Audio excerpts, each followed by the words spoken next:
আসসালামু আলাইকুম। আপনারা দেখতে পাচ্ছেন একজন হিন্দু মেয়ে, সে একটি পোস্টার নিয়ে দাঁড়িয়ে আছে। সেখানে লেখা আছে, দাসীদের সম্পত্তির প্রয়োজন, দেবীরা সম্পত্তি দিয়ে কি করবে। আসলে প্রসঙ্গটা হচ্ছে, যখন বাংলাদেশের সরকার আইন করলো যে হিন্দু নারীরাও তাদের পিতার সম্পত্তির অধিকার পাবে, তখন একদল কট্টরপন্থী হিন্দু তার বলল যে কোন একজন নারী যদি সম্পত্তি নেয় পিতার, তাহলে এটা হলো দাসীর কাজ। এবং হিন্দু ধর্মে যেহেতু নারীদেরকে দেবী বলা হয়েছে, এজন্য নারীরা কোনো সম্পত্তির প্রয়োজন নেই। আসলে তাদের যে ধর্মগ্রন্থ আছে সেটা হলো যজুর্বেদ। সেখানে বলা হয়েছে যে নারীরা কোনো সম্পত্তির অধিকার পাবে না। সেখানে বলা হয়েছে woman are powerless, have no inheritance. এবং ঋগ্বেদে মণ্ডল 3-এও এই একই কথা উল্লেখ আছে।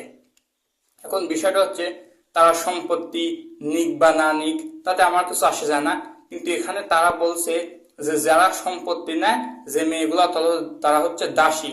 মানে মুসলমান মেয়েরা বা খ্রিস্টান মেয়েরা বা বৌদ্ধ মেয়েরা, শিখ, পার্সি, অন্য ধর্মের মেয়েরা হচ্ছে পিতার সম্পত্তির ভাগ নেয়।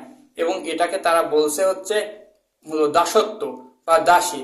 এখন তাদের যুক্তি হচ্ছে যে হলো দাসীরা হচ্ছে মানুষের চেয়ে উপরে।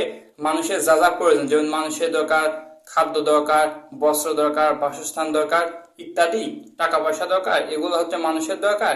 কিন্তু হলো দরকার নেই হলো দেবীদের। তাই হিন্দু ধর্মের নারীরা দেবী, তাই পিতার সম্পত্তি নেওয়ার প্রয়োজন নেই। এখন তাদের যুক্তিটা যদি মেনে নিই, তাহলে ওরা হচ্ছে যে পিতার কাছ থেকে টাকা পয়সা নেয় তো, পোশাক নেয় তো, খাবার নেয় তো। এখন তারা যদি দেবী হয়, তাহলে ওরা খাবার খায় কেন, ওরা পোশাক পরে কেন, ওরা মানে পোশাক ছাড়া কেন থাকতে পারে না, খাবার ছাড়া মানে কেন থাকতে পারে না, ওরা যদি দেবী হয়ে যায়। আর একটা কথা হচ্ছে, যদি সম্পত্তি নেয়ার কারণ যদি নারী যদি হয় দাসী, তাহলে তো পুরুষ হবে দাস। তাহলে ওদের মানে বাপ ভাই এরা তো হবে দাস, কারণ এরা পিতার সম্পত্তি নেয়। তারা আসলে কোন পাঠশালায় পড়াশোনা করে এরকম যুক্তি নেয় যে যে নারীগুলা মানে হচ্ছে যে পিতার সম্পত্তি নেয় তারা নাকি দাসী। পৃথিবীর সমস্ত দেশকে, সমস্ত আইনকে, সমস্ত সংবিধানকে তারা অপমান করছে। বলছে যে যারা যেসব দেশ হলো নারীদেরকে সম্পত্তির অধিকার দিয়েছে, তারা নারীদেরকে দাসী বানিয়ে দিয়েছে। আপনারাই মানে বিচার করেন এই যুক্তিটা কেমন। আবার আরেকটা দেখেন, তারা হচ্ছে গাছের ডালে লোহা দিয়ে কষ্ট দিয়ে, গাছের কষ্ট দিয়ে লিখছে যে তাদের ধর্মে নাকি নারীরা দেবী। যদিও নারীরা তাদের ধর্মের দেবী, যদিও এটা একটা মানে গাঁজাখড়ি কথা। এখন তাদের ধর্মগ্রন্থ আমরা একটু পড়বো, পরে দেখবো যে তাদের ধর্মগ্রন্থে কি নারীদেরকে দেবী বলা হয়েছে কিনা। প্রথমেই আমরা দেখব যে তাদের ধর্মের গ্রন্থ ভগবত পুরাণ, সেখানে 3য় স্কন্ধে বলা হয়েছে নারীরা হচ্ছে নরকের দ্বার স্বরূপ। এবং তাদের ধর্মের ভগবত পুরাণে অন্য একটা জায়গা বলা হয়েছে নারীদের বুদ্ধির নিকৃষ্ট।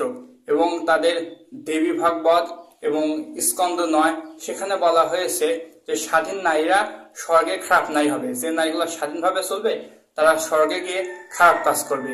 অন্য একটি জায়গায় বলা হয়েছে যে তাদের স্কন্দ পুরাণ প্রভাস খণ্ড, সেখানে বলা হয়েছে হচ্ছে হলো নারী ব্রহ্মাচারিণী হোক বা যোগিনী হোক, বিষয় মানে ধার্মিকের বিভিন্ন কোয়ালিটি বোঝাচ্ছে। যখন তারা সুন্দর পরি দেখে, তাদের বরাঙ্গ মানে তাদের প্রাইভেট পার্ট সেটা নাকি আর্দ্র হয়ে থাকে। আবার মহাভারত অনুশাসন পর্ব 19 অধ্যায়ে বলা হয়েছে যে নারীদের কাম বাসনা খুব বেশি থাকে, এবং তারা যখন মানে সেক্স উঠে পড়ে তখন তারা বাপ ভাই বেটা কেউ দেখে না, যাকে পায় তার সাথে নাকি করে। এবং অন্য একটি জায়গা এবং স্কন্দ পুরাণ অবন্ধিখণ্ডে সেখানে বলেছে নারীদের কাম বাসনা সততই প্রবল থাকে। তার মানে নারীরা শুধুমাত্র সেক্স করার জন্য পাগল বা ছটফট করতে থাকে। এমন অনেক কথা তাদের ধর্মগ্রন্থে বলা হয়েছে, অথচ তারা ওই গলা উঁচু করে বলছে তাদের ধর্মে নাকি নারীদেরকে মানে দেবী বলা হয়েছে। এই সবগুলো হচ্ছে বাটপাড়ি। এরা বাটপাড়ি করে নিজের ধর্মটাকে মানে বড় করে দেখাতে চায়। এটা ধর্মগ্রন্থ যদি পড়েন তাহলে এটা সব বাটপাড়ি হলো প্রকাশ হয়ে যাবে। আসলে কোনো ধর্ম নিয়ে মানে আমার বলার কোনো ইচ্ছা ছিল না, কিন্তু তারা যেহেতু ইসলামকে টার্গেট করে বলছে, মুসলিম নারীরা যেহেতু সম্পত্তির ভাগ নেয়, তাদের টার্গেট করে বলছে এটা দাসত্ব, তাই ওদের জবাব দিয়েছি। এরকম জবাব আরো পেতে চাইলে আমার সঙ্গে থাকুন। সবাইকে ধন্যবাদ।